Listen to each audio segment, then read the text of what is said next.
可当心点啊！他妈的臭娘们儿，一定是属狗的，别待会儿咬你一口。他哪是要咬你呀、他是要亲你，谁让你不接着他的嘴亲他一口呢？还亲他？你可拉倒吧！有能耐你试试去啊！试试就试试，谁怕谁呀？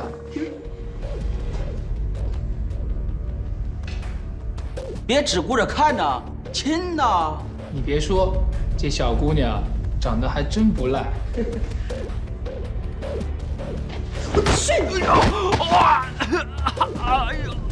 山炮，知道姐姐这招叫什么吗？野驴踢腿，记住了吗？臭娘们儿，看我怎么打断你的腿！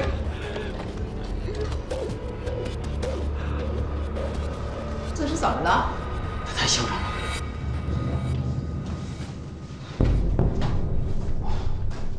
小周同志，周公安，你还认识我吗？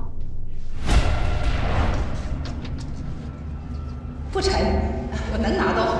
当然，我不只知道你不是邱福成的表姨，我还知道，当时你带上车的那个包里面装的是用非正规手段弄来的布鞋。可惜呀，小周同志，可惜你还嫩了点儿。我真不明白，公安局的周大局长，他为什么让你到监狱那种地方下锅？他的包呢？组长，包在这儿呢。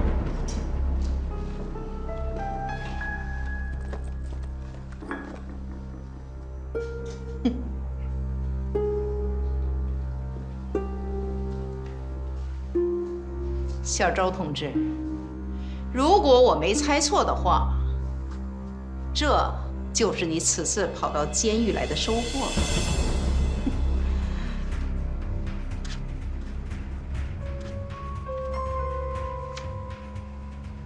你这写的什么乱七八糟的？看不懂了吧？我告诉你吧，笨蛋，这种字儿是我独创的，没个10年8年的功夫，你是绝对看不懂的。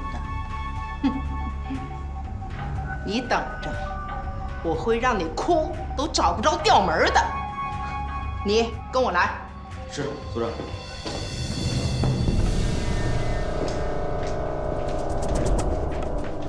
组长，组长，得给这个小娘们点颜色看看，她太张狂了。不急，急什么呀？她不是闹腾吗？咱就给她熬着。哼，我就不信了，一个女人不给她吃，不给她喝，她能闹腾多久啊？哼，听着，你现在马上去趟春城，把这个本子交给邱佛尘。另外，你让他请示下二叔，咱们如何处置这个女公安。记着，千万别把这个本子丢了。既然是用密码写的，这里面就一定有二叔感兴趣的东西。是。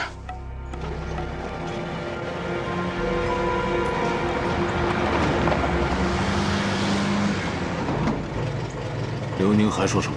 他说裘福臣显然是心虚了，第二天就从外地弄来个二姨。那个人到处吆喝着拿着一包东西，说那是给他外甥的布鞋。当天上午他就把他这二姨送上了去外地的长途汽车。他还说，还说什么？哦对了，还说周雨涵也在那辆车上，而且他们俩座位是紧挨着的。头，我觉得周雨涵一定是发现了什么，所以他们才要杀人灭口的。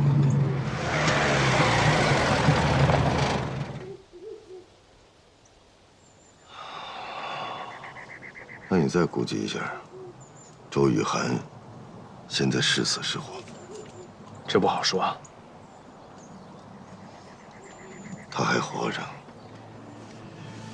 一定是他调查山口俊一的时候，掌握了重要的情报，而这些人也是冲着这些情报去的。但是，即便是他们找到周雨涵所记录的情报，也没什么大作用，因为周雨涵他有特殊的记录方式，除了他自己，别人都看不懂，所以啊，他暂时是安全的。即便是他们想把他怎么样，也要请示他们的上线，那我们就有了时间和空间。通知局电讯科，马上打开电台干扰信号，迫使他们只能用人工联系的方式进行联络。只要盯住邱福臣，控制住所有要跟他联系的人，顺藤摸瓜就能找到周玉涵。是。你先回去，一旦发现可疑人物，立即抓捕，突袭审讯。明白了，科长。你怎么办？机密。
什么情况？今天上午发生了枪击事件以后，我们就暂时让他关门停业了。老板的人呢？因为证据不足，我们就没有动他。所有的出口都安排人了吧？走进去。金老板，别站着呀，坐。这么冷的天儿，怎么还出汗了呢？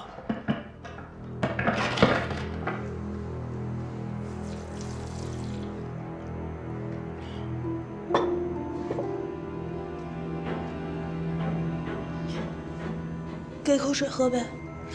熬不住了吧？想喝水行，把你的秘密告诉我，我让你喝个够。科长，这里有通道。金老板，老虎头上拍苍蝇，胆子够大的。不敢。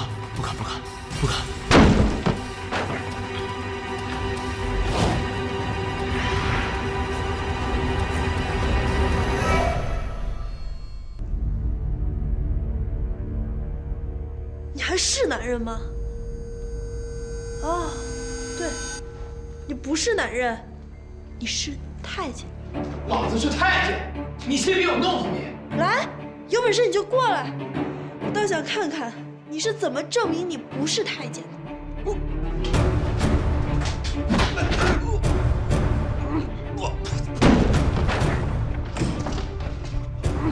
松开吧，一会儿人死了。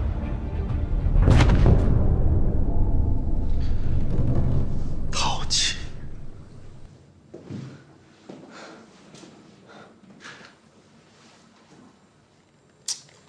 幸好还活着，把他带走。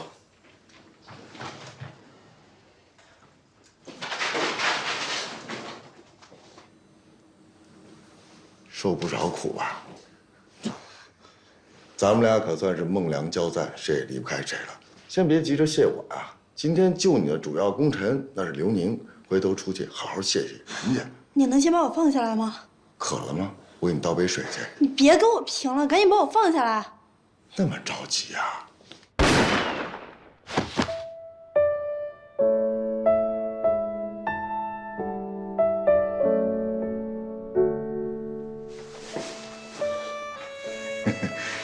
非常时期，我就原谅你占我便宜了啊！自己能走吧？看来是不行。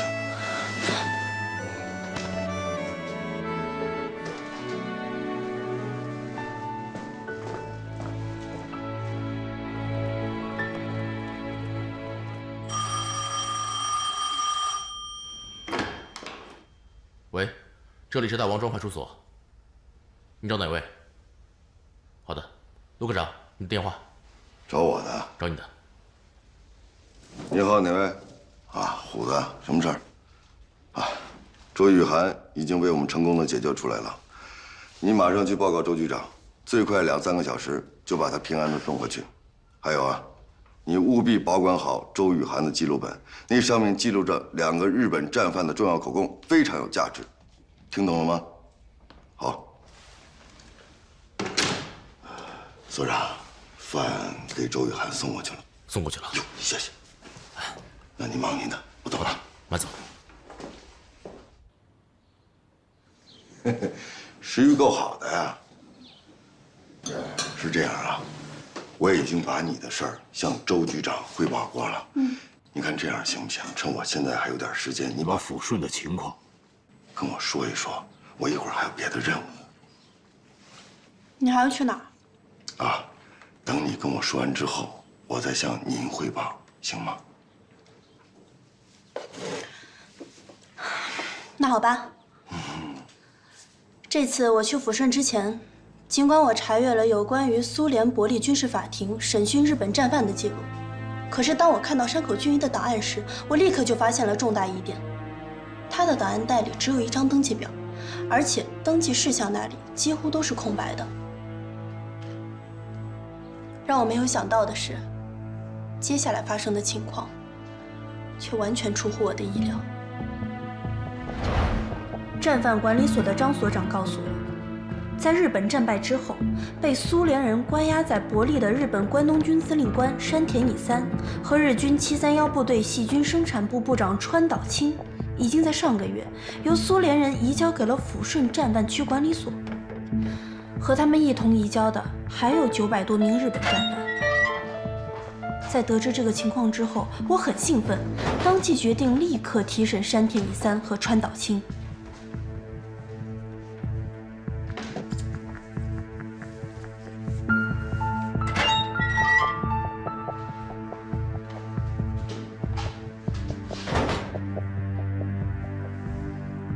坐吧。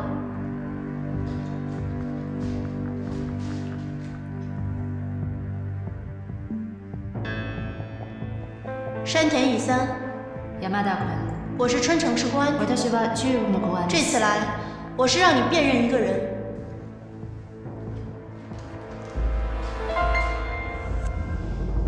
就是他，你仔细看一下这个人，是否认识他？知っていますか？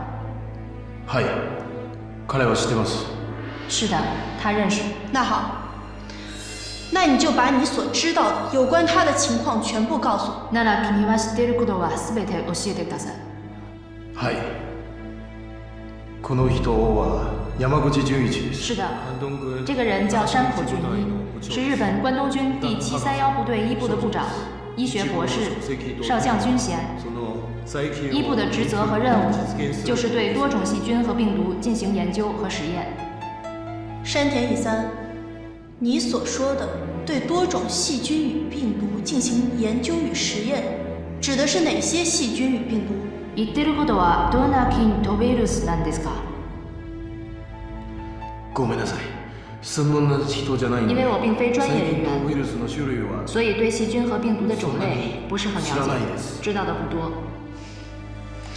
那你总该知道，在你们进行细菌战的时候，用的都是哪些细菌武器吧？知ってるか？はい。これらの武器は大体に分けて。这些武器大致分为包含鼠疫、霍乱、炭疽病、伤寒和肺结核病菌的各种类型的炸弹。那他们是如何进行研究和彼实验？らはどうやって研究と実験するか。僕はソビエト連邦軍事法廷で。这些呢，我在苏联远东军事法庭上做过陈述。一部的研究与试验，大部分都是在活体的受验者身上进行的。活体？你所说的活体，是否就是指的是活人？生きている人なのか？はい。是的。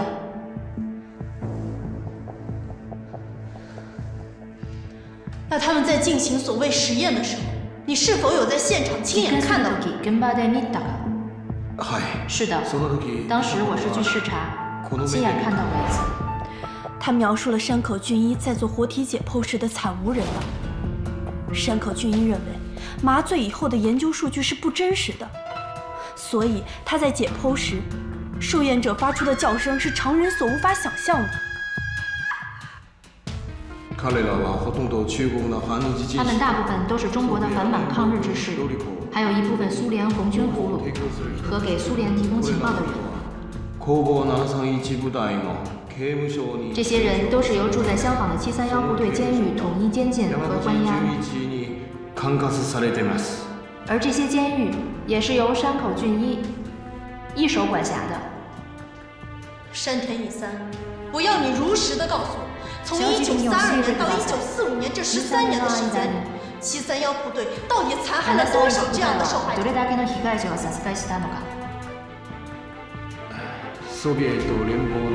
苏联的远东军事法庭上已经对此做出过统计，大概有3000人左右。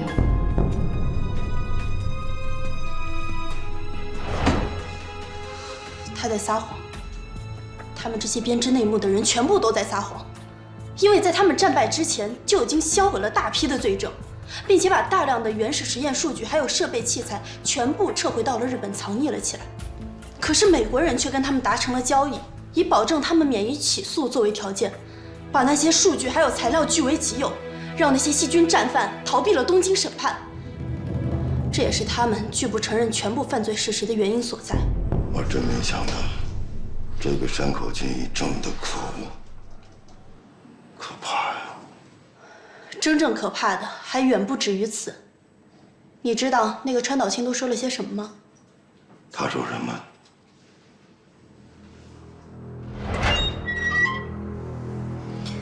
川岛清是731部队细菌生产部，也就是4部的部长，少将军衔，跟我们要查的山口俊一一样，都是731部队长石井四郎的得力干将。他供称，山口俊一确系1部部长，并且很受石井四郎的赏识，经常派他去执行一些特殊的任务。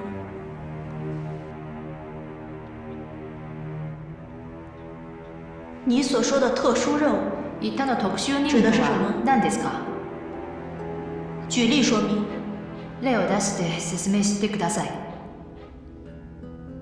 争の時、731部隊战争期间，731部队制造了数十吨细菌武器。到底是多少吨？说清楚。一体何吨かはっきり言いなさい。あ、僕は生産の担当だ。我只负责生产，至于生产多少，由8部负责统计。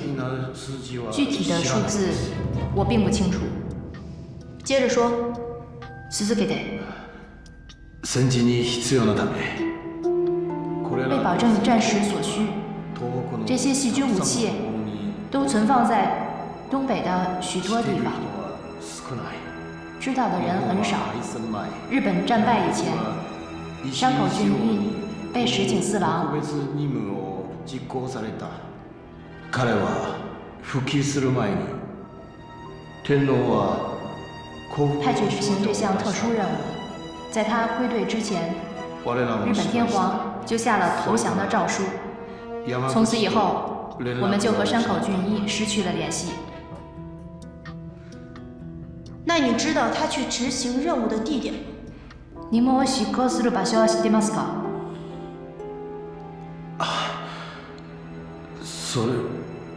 それは不知道，这是高度机密，确实不知道。如果知道的话，也许就不会和他失去联系了。那你知道山口俊一还有什么家人？山口俊一は他の家族はいますか？彼の妻は。他的妻子在天皇投降诏书颁发的那天晚上就自杀了。他还有个女儿，叫山口惠子。山口惠子，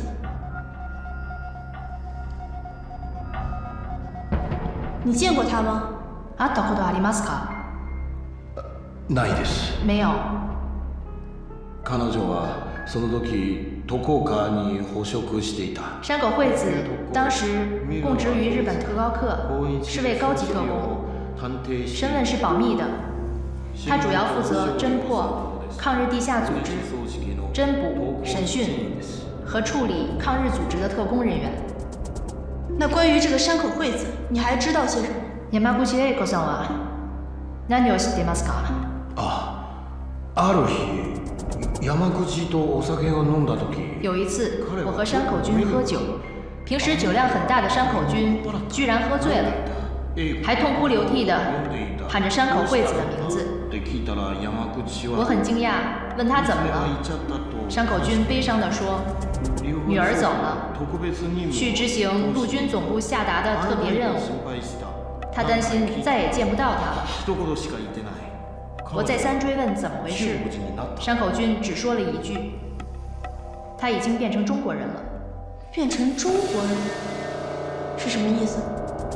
中国になったのか、何の意味ですか？私もそう聞いたんだ。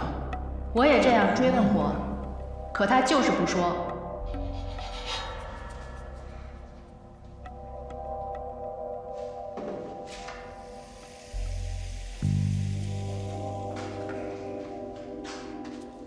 照片上的人你见过吗？この写真の人は知ってますか？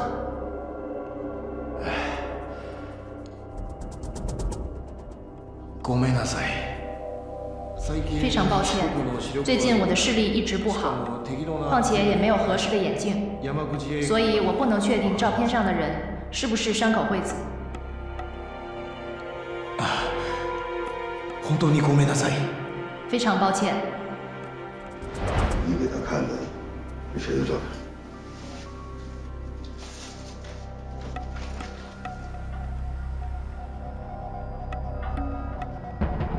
山口惠子。对，这是他小时候的照片，是我从军统缴获的机密文件里发现的。可是川岛清并没有确认他就是山口惠子啊。尽管他当时没有确认，但是从他当时的神情还有举止上来看，这个问题他撒了谎。那你说，崔胜文一直苦苦追寻的那个麻雀，会不会就是山口俊一的女儿？山口俊一，山口惠子。你的思维还挺天马行空的，不过也不排除有这种可能。如果是真的的话，那麻雀就有机可查了。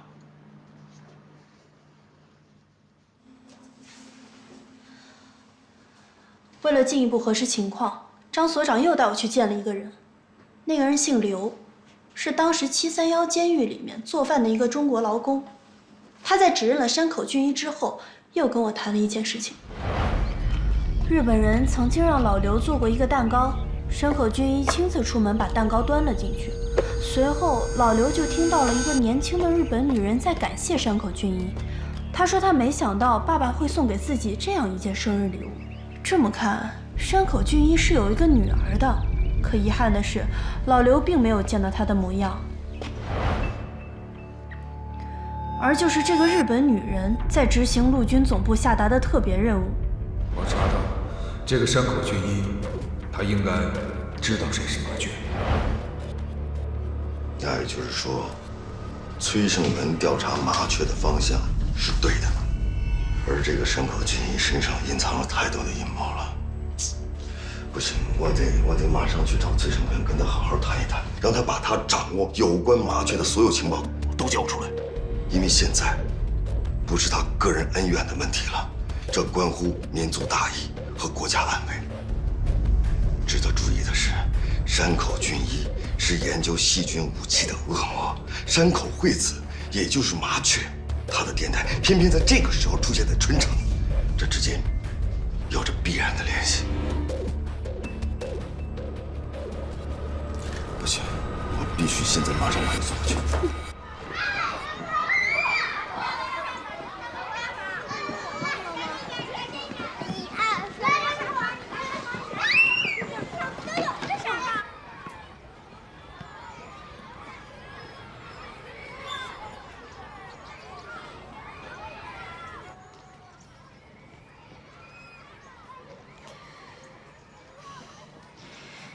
你来这里干嘛？我正好路过这儿，见里边挺热闹的，我就看了会儿。路过这儿，我以为你来这儿盯崔胜文的呢。瞧你说的，他要来这儿，不早让你发现了吗？你盯着我干嘛？我盯着你了吗？不会是你心里有鬼吧？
林子里风大，也着凉。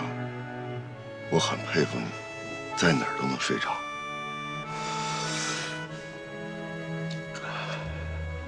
谢谢啊。客气了。哎，我一直没倒出空来问你，张倩倩被杀的案子怎么样了？还没破，不过红姑有嫌疑，和625并案了。也不知道我娘现在怎么样了。我那么多年没回家看看了，我能不担心我妈吗？哎，对了，你那个记录本里头写的那些文字跟天书似的，什么意思啊？你听说过达芬奇镜像字吗？听说过啊。达芬奇擅长用左手写反字，想探其究竟的人只能用镜子识别一部分，所以很多人也称它为达芬奇密码。但人家写的是英文啊，汉字也能这么玩耍呀？当然了，我是受他的启发，把注音字母的形状稍微改变了一点点，所以才有了只有我一个人才看得懂的天书。怎么样，我厉不厉害？不是你神气什么呀？不就是拼音吗？我还以为有多复杂呢。哎，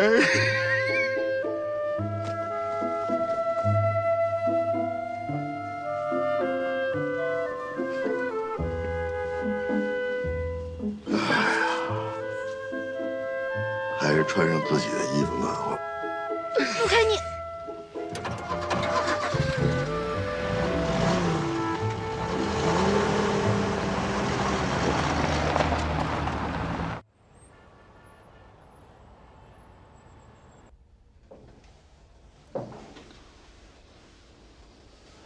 周局啊，您别着急啊，我刚给大王庄打过电话的，他们已经走了1个多小时了，应该很快就到了。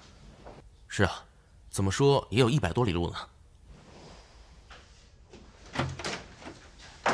周叔，哇！哎呀，我就出趟公差回来，你们至于这么多人来迎接我呀？没正形，不知道这么多人担心你啊。担心？小周，我们听说你被迪特绑架了，我老担心你的。周局和大家都很担心你的。周叔，你是担心案子吧？甭废话，快把你知道的情况说说。哎，这连续作战啊！你们这是连喘口气儿的机会都不给我啊？让你们都喘气儿，特务们都跑出800里地去了，快点！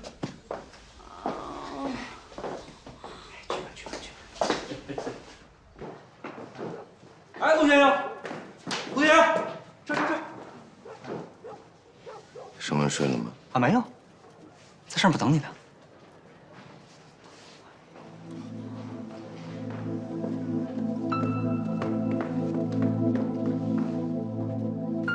整个情况就是这样，我汇报完了。从目前的情况看，崔胜文之所以要劫持山口俊一，是想从他嘴里获知麻雀的身份，而麻雀的背后是一个大阴谋。老周啊，我同意你的分析，而且我认为这是一个新的情况，要尽快向厅里汇报。陆凯也是这么说的，而且他还认为，我们应该尽快地说服崔胜文主动投诚，把他手里掌握的有关于麻雀还有山口俊一的情报全部都交出来，和我们共享，以方便我们尽快地追查到麻雀的行踪，向敌人讨还血债，为抗日烈士报仇。所以我建议将追查麻雀和625专案并案侦查。山口俊一被劫与竞争行动有关，但日特麻雀的身世与下落应另案侦查，不应并入625专案。周局，那对于那些已经暴露的敌特，咱们是抓是不抓？对他们不能轻易动手。那些我们已经监控的敌人，无非是敌人放在我们面前的幌子。如果贸然抓捕他们，等于是向敌人报了警，我们刚刚获得的线索就会被敌人主动掐断，这对625专案的侦破极为的不利。那张倩倩被杀的案子呢？我们也不动吗？这个案子的侦破已经到了关键时刻，要充分利用敌人自以为天衣无缝的侥幸心理，再继续麻痹敌人，让他们充分的表演，露出更多的马脚来。果然不出我所料，山口俊一是个恶魔，是个双手沾满了中国人鲜血的恶魔。既然你已经很清楚了，这一回一定要把他看好了，一定要吸取5年前的教训，绝对不允许让他逃之夭夭。二哥，你放心，就算他长了8条腿儿，我也绝不让他脱离我的视线。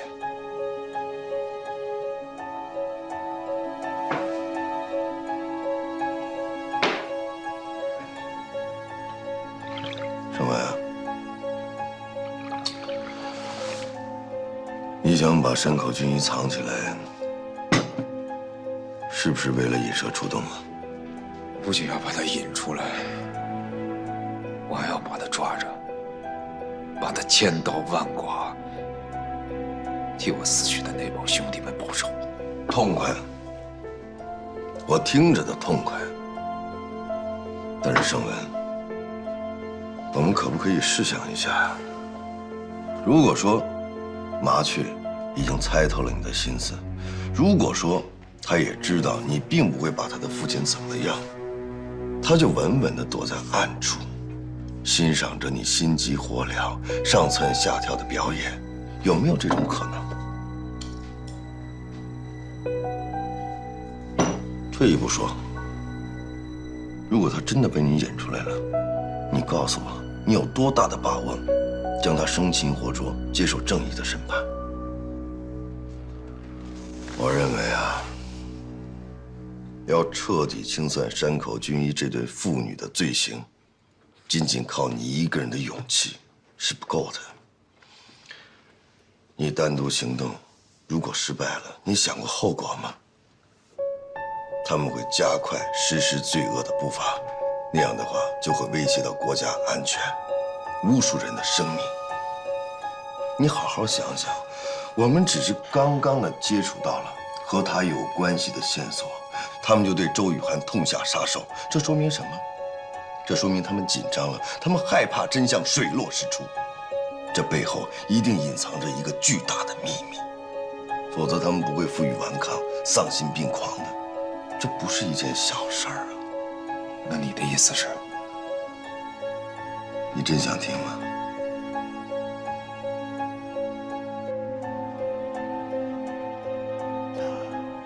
交出山口俊一，你要主动去向人民政府自首，争取得到宽大处理。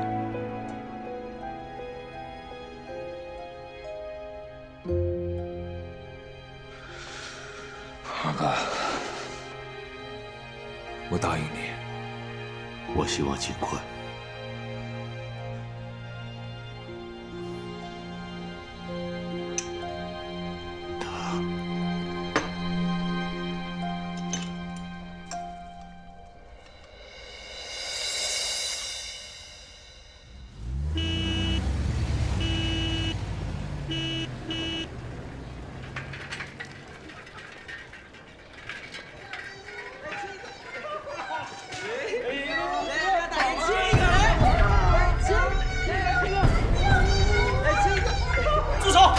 放开那个女同志！你们在干什么？我告诉你们，我可是公安局的。公安局的就了不起啊！快走开！地痞流氓！你们3个大男人欺负一个女同志，你们还有理了？你们别害怕。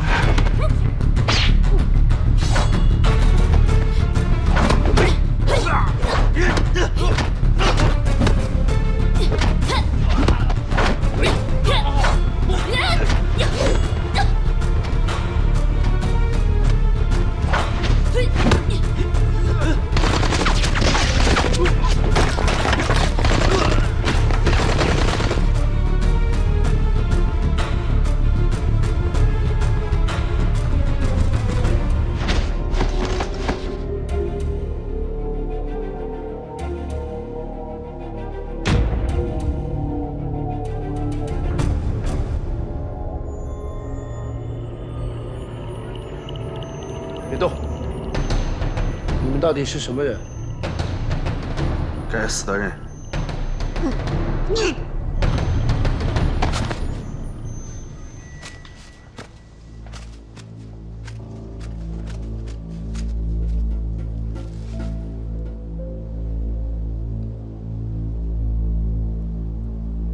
服毒自尽。敌人连续2天针对周雨涵的暗杀，让他意识到，他针对日本细菌部队的调查踩痛了敌人的尾巴。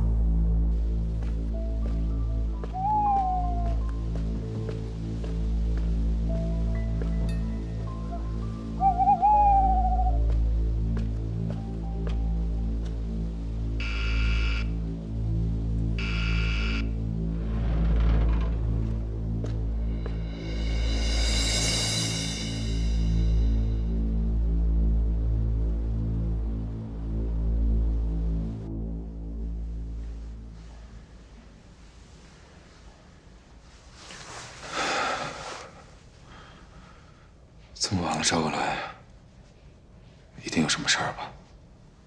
这么多天来，我一直为你提心吊胆的，生怕你有个什么闪失。又在瞎想了。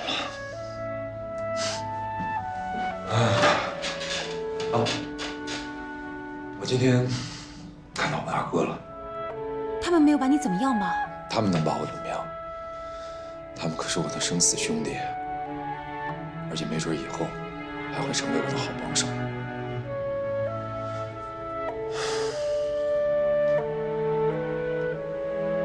盛文，我再次求你了，放下仇恨，别再固执了。你也应该为我们想想吧。自从你隐姓埋名躲进深山以后，1年多了，我丝毫的希望没有看到。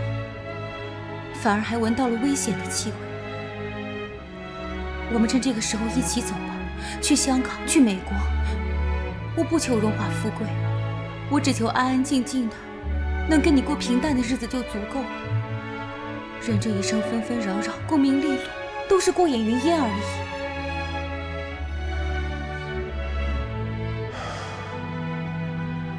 你想平平静静的过日子，在异国他乡终老一生，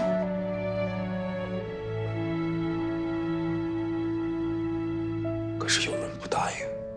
谁？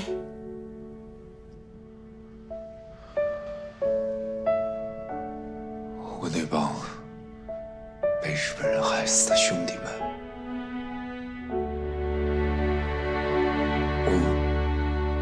我只要一闭上眼睛，我就能听到他们的冤魂在呐喊。崔胜文，崔胜文，替我报仇，替我报仇。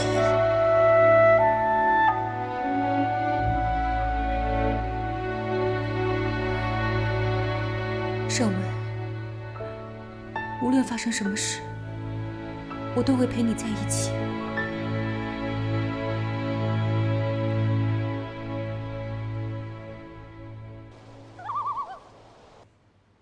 崔胜文已经同意向政府自首，交出山口俊一。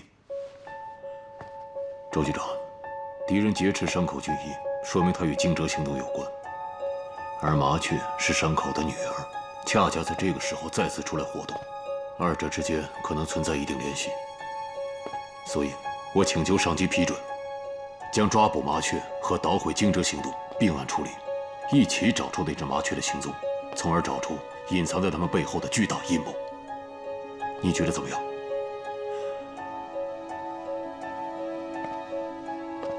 陆凯，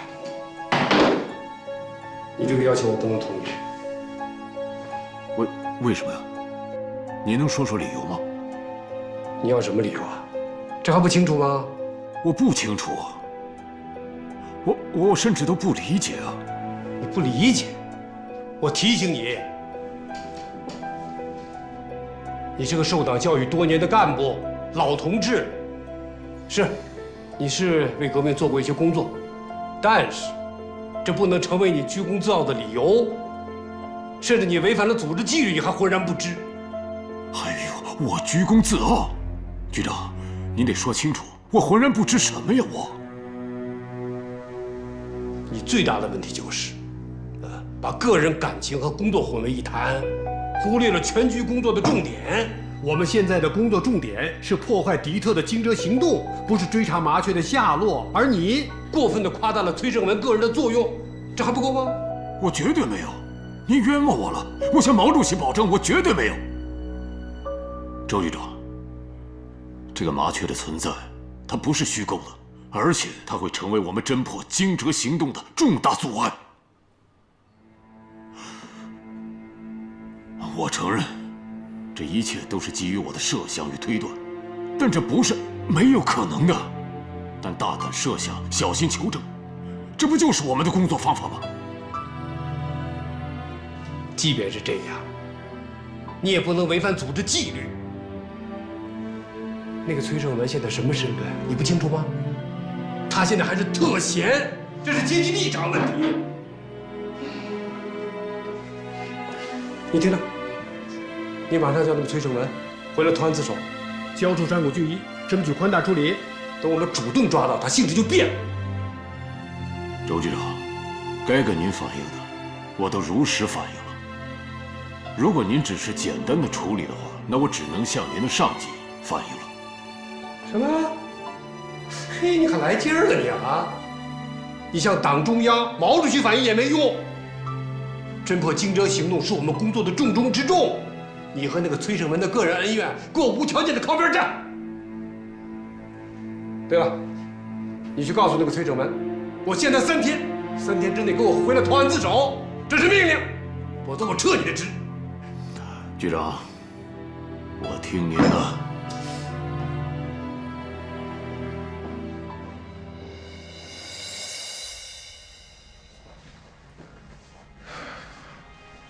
那个日本老头这2天怎么样？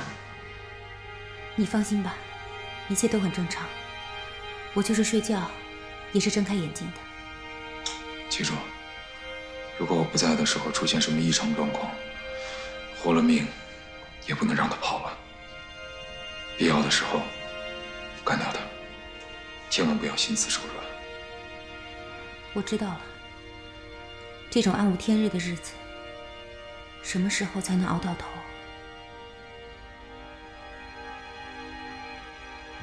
对不起，我拖累你了。你别这么说，这一切都是我心甘情愿的。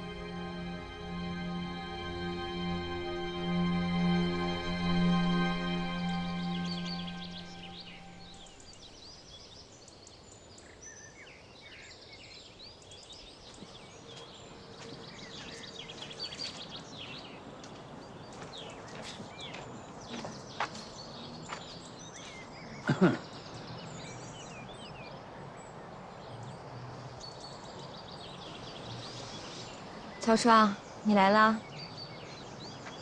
有什么事儿说。为了弥补前段时间对你的考验给你带来的痛苦和不快，我决定了，把我最好的女朋友介绍给你。就算是对你的弥补吧。男人嘛，身边怎么可能没有女人呢？他28岁，燕京大学毕业的，无论是长相还是学识，那都称得上春城一绝。这样吧，晚上我就把他带到你家去，你把家里收拾干净一点。女人嘛，都爱干净，对吧？你什么意思啊？什么意思啊？要跟我试美人计是吗？你看错人了。要是没别的事，我可走了啊。哎，曹畅，你急什么走呀？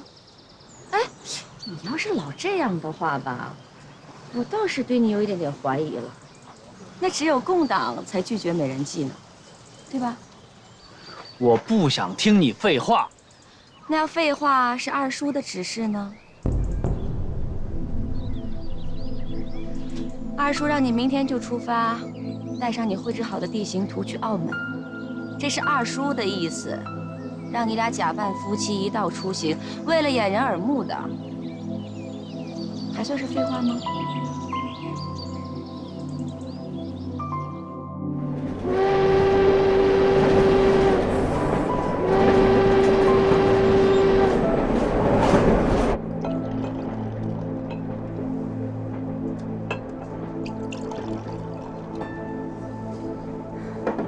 长官，该用餐了。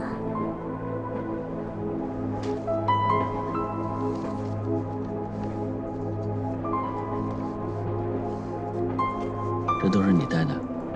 是的，长官。长官是北方人，这次澳门之行，我担心长官对南方的食品吃不习惯，所以就准备了这些。这次南行，我们是在阴阳两界的边缘行走，稍有不慎，就要坠入阴草地府。对此，你做好了准备吗？是的，长官。为了党国的复兴，山岚早已将生死置之度外。坐。是，长官。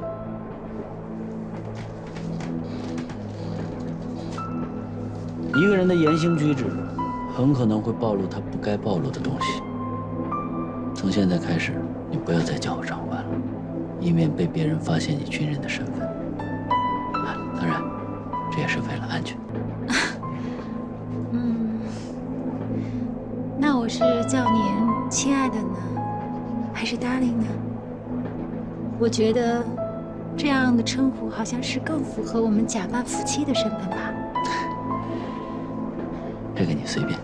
是，长官。不，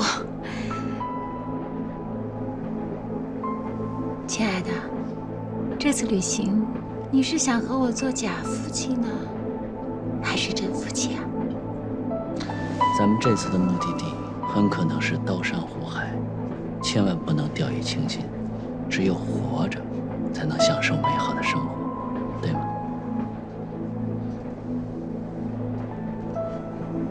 Darling, do not want to say anything about the trip to Macau.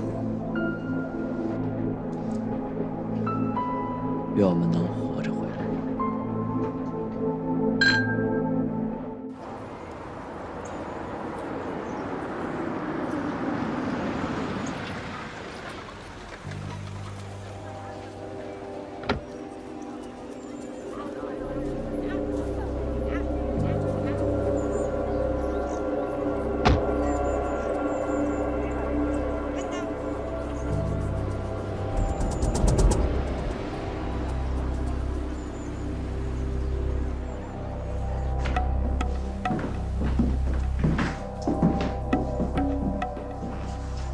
啊！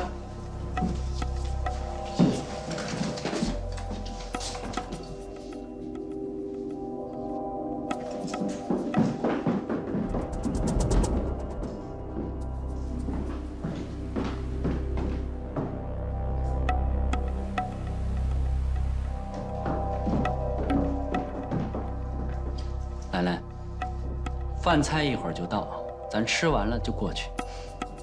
亲爱的。 都听你的。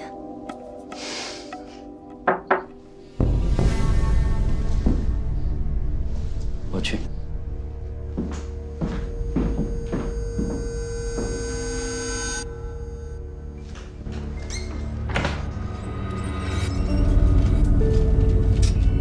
先生，你点的菜到了。这么快？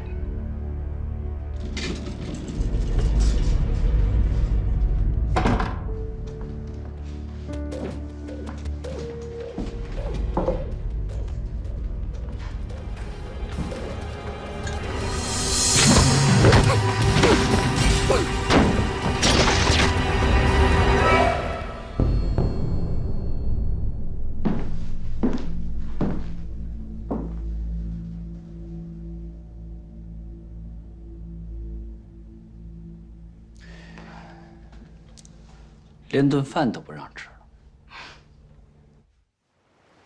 厅长，周局长说我居功自傲，我认了，我不辩解，因为压根儿就没有事儿，我辩解什么？可他批评我把私人感情和工作混为一谈，忽视了全局的工作重点，夸大崔胜文个人的作用，这个我坚决不能接受。老首长，当年我在军统潜伏的时候，主要任务就是为我党我军搜集情报，同时向崔胜文靠拢，了解他的个人情况，争取并策划他向我军投诚。这是您布置的任务，周局长他不知道，所以我不怪他。老首长，通过我和崔胜文的接触，我了解到，他是一个为人正直，在政治上有独立见解的热血男儿。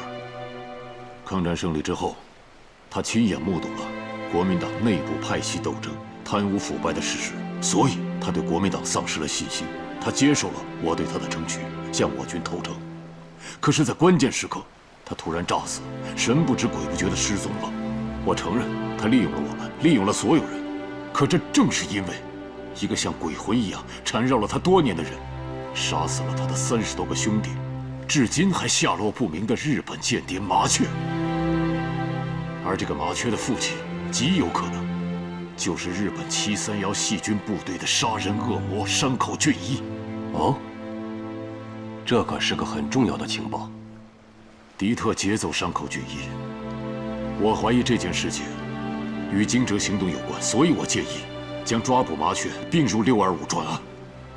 从个人情感上来讲，这个建议是可取的吧？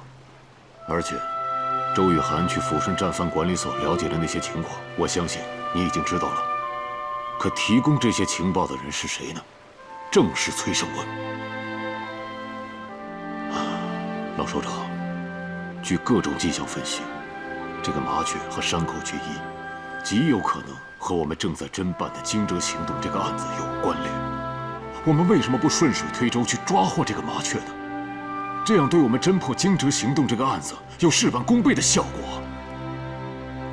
可是现在问题来了，局长说我阶级立场有问题，让我转告崔胜文，如果3天之内不投案自首的话，就撤我的职。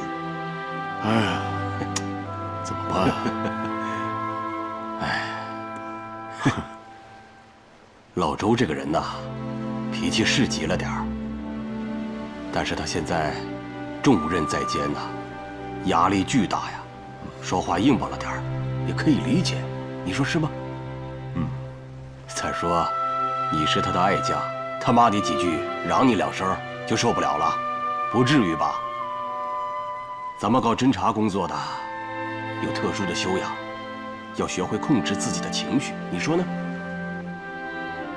最近我们做了一项情报分析，国民党保密局也在积极寻找日寇藏匿在大陆上的细菌武器，恐怕这就和他们这个惊蛰行动是有关联的。关于这个崔胜文，我的态度是明确的，只要他投案自首，交代清历史问题，我们一定会给他一个光明的未来。陆凯啊，拯救一个人的灵魂，比消灭他的肉体要困难得多呀。再说，如果我们能成功地抓获这个麻雀，那对揭露日寇的暴行和国际反华势力、反人类道义的行径会产生重大的影响。你尽快安排我和崔胜文见面，由我去请示上级领导。行了，走吧。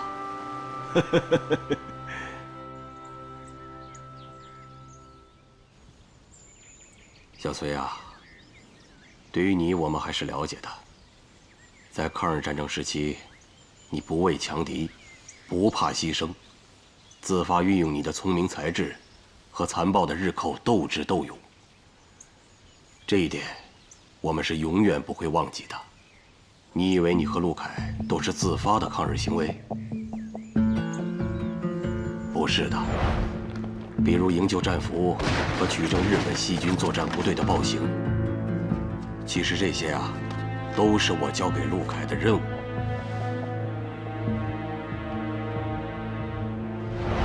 而且，你这个人嫉恶如仇，对国民党的那些贪官污吏，你是深恶痛绝。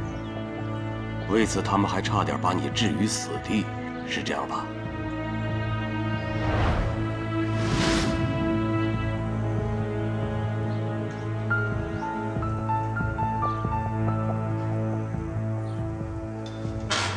所以，副站长，你们军统管天管地，还管到老子的警备司令部来。这帮当过的败类，不顾军人的荣誉，贪污腐败、欺男霸女。当国有你们这样的军人，悲哀。少他妈给我扯这些没用！告诉你，抗战8年，老子也是带着弟兄们低着脑袋打过来。老子现在只不过是弄了点汉奸的钱财，玩了几个他们的女人，这他妈的算个屁呀！啊，值得你3番5次的向上峰举报我？你果然胆大包天，保密局的人都敢动。保密局，保密局在我眼里算个屁！既然你敢摸老虎的头，那就要有被老虎拍死的觉悟。张副官，先杀了他们！当国的败类，军人的耻辱！当然，我知道你一直有一个心结，直到今天也没有解开。就是48年10月，你决定投奔光明，在赶往和我军接头地点的途中，你的吉普车突然发生了爆炸，于是你就认为是我们不讲信用，是共产党背信弃义，搞了这次阴谋。我说的对吧？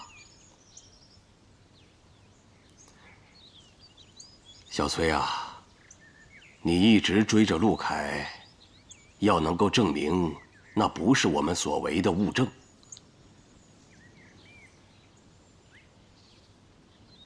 可以看看这个。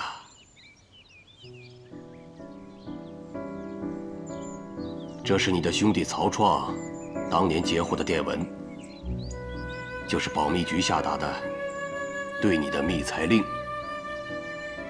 你可以特别留意一下截获电文的时间。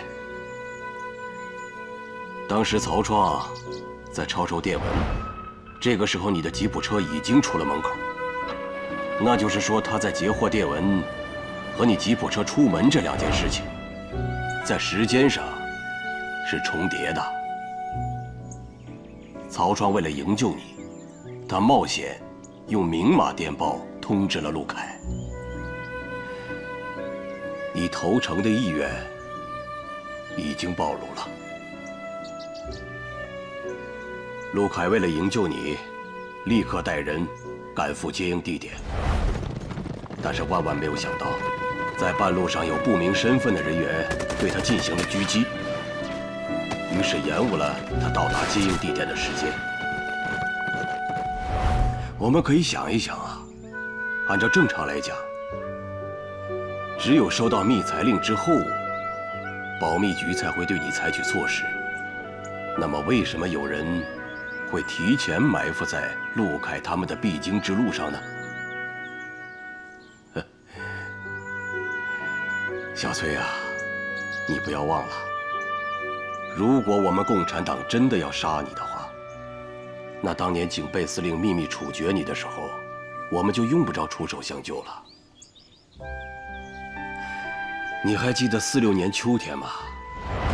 张副官在密杀现场把你营救下来，他执行的就是我给他布置的任务。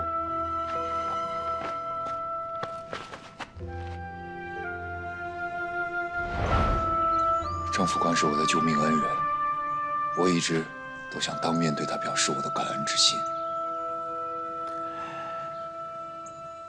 你永远也见不到他了。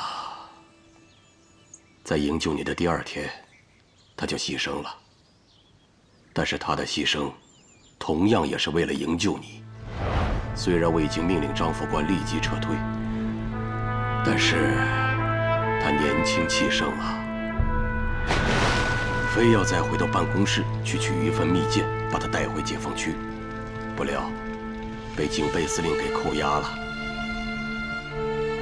敌人对他进行了残酷的审讯，但是张副官始终咬紧牙关，没有承认自己的真实身份和营救你的内幕。狡猾的敌人恼羞成怒啊！为了撬开他的嘴，决定在他身上使用从美国中央情报局引进的吐真剂，学名叫做硫苯水钠。这种东西啊，可以使人的大脑失去对自己行为的控制，可以在无意识当中对别人的提问做出应答。药效发作以后，说假话比说真话更加难受。但是张副官没有让敌人的阴谋得逞，他有意激怒了敌人，从警备司令手上抢下了注射器。这个结果啊，恐怕我们都能够想到。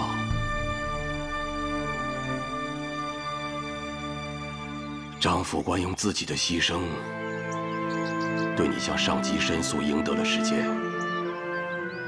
国防部督察组经过调查，确认你是被那些贪官污吏给陷害的，于是给你平反，给你官复原职。我们的同志用自己年轻的生命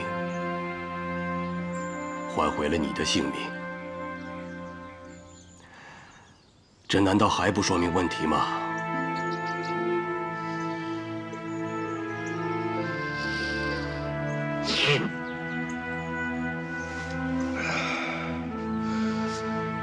共产党言而有信，保证守战。张副官更是视死如归，堪称仗义英雄。我崔胜文必将永世不忘，感念终生。啊，至于说到那次爆炸，我从来不认为那是个巧合。干我们这一行的应该永远记住，在这个世界上从来就没有什么巧合。你吉普车爆炸，那是有人蓄意而为，其目的就是想挑拨离间，借刀杀人。而且我还认为，这个在你车上安放炸弹的人，一定是感受到了来自于你的某种威胁。你不死，他就要在恐惧当中惶惶不安。那么我们可以想一想，在当时是谁因为对你的恐惧和恨，一定要置你于死地呢？麻雀，就是那个日本间谍。这么多年，我从来没有停止过对他的追捕。这个双手沾满了中国人民鲜血的日本间谍麻雀，我们是绝不会放过他的。我们中华民族从来就有一个信条，那就是犯我强悍者，虽远必诛。